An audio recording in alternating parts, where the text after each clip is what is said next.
Bismillahirrahmanirrahim. Assalamualaikum warahmatullahi wabarakatuh. Selamat pagi Bu. Apa kabarnya Bu? Alhamdulillah baik. Salam sehat selalu Bu. Semoga kesehatan Ibu selalu terjaga.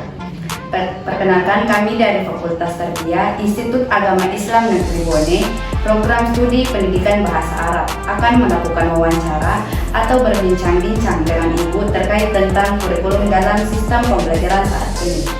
Kami akan mengajukan beberapa pertanyaan kepada Ibu dan mohon berkenan untuk memberikan informasi karena Ibu adalah narasumber yang tepat sebagai salah satu pendidik di sekolah ini.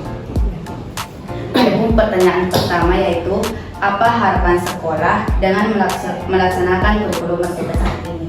Baik, untuk di SMK Negeri 7 Bone, harapan kami ketika melaksanakan kurikulum merdeka adalah bahwa peserta didik bisa berkembang sesuai dengan kodratnya, sesuai dengan bakatnya, dan sesuai dengan zaman yang mereka alami sekarang. Terima kasih atas jawaban yang diberikan. Adapun pertanyaan selanjutnya yaitu, adakah hambatan yang dialami sekolah dari pelaksanaan kurikulum merdeka dan bagaimana solusinya? Sebenarnya kalau dibilang hambatan secara pastinya, saya rasa tidak ada. Hanya dia lebih kepada proses pembiasaan. Siswa peserta didik maupun guru masih belum terbiasa dengan perbedaan kurikulum antara kurikulum K13 dengan kurikulum merdeka. Jadi selama pelaksanaan kurikulum merdeka masih ada beberapa siswa maupun pendidik yang masih menggunakan sistem seperti di kurikulum 13. Jadi hambatannya sebenarnya hanya di persoalan pembiasaan. Nanti kalau lama-lama mereka terbiasa dengan kurikulum merdeka, saya rasa hambatan itu akan teratasi dengan sendirinya.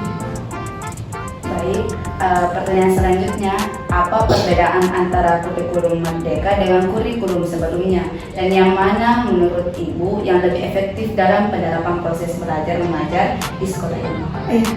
Kalau secara umum, secara garis besar perbedaannya terletak di proses subjek yang menjadi subjek. Kalau di kurikulum merdeka, pembelajaran semuanya berpusat pada peserta didik.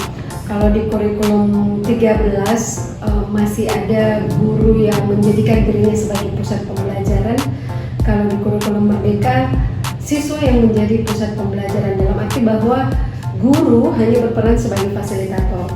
Jadi di kurikulum merdeka itu anak-anak atau peserta didik lebih bisa mengembangkan kreativitas mereka dalam hal penyelesaian tugas, karena pemberian nilai tidak hanya dalam satu sudut pandang, artinya tergantung pada anak-anak butuhnya apa, anak-anak bakatnya di mana. Jadi di kurikulum merdeka kita lebih menilai ke apa yang bisa oleh peserta didik tersebut. Jadi tidak melulu menggunakan satu target atau satu tujuan untuk seluruh siswa. Jadi setiap siswa kemungkinan besar atau bisa jadi mereka memiliki bakat-bakat di bagian-bagian tertentu. Jadi itu perbedaan yang menurut saya terlihat jelas antara kurikulum merdeka dengan kurikulum 13. Pertanyaan selanjutnya yaitu, apakah ada perbedaan signifikan dalam hasil belajar siswa sejak ditetapkannya kurikulum merdeka saat ini? Ya, kalau secara umum ada perbedaan secara signifikan, karena di kurikulum K13 kemarin itu artinya ada satu patokan nilai yang harus dilewati oleh siswa.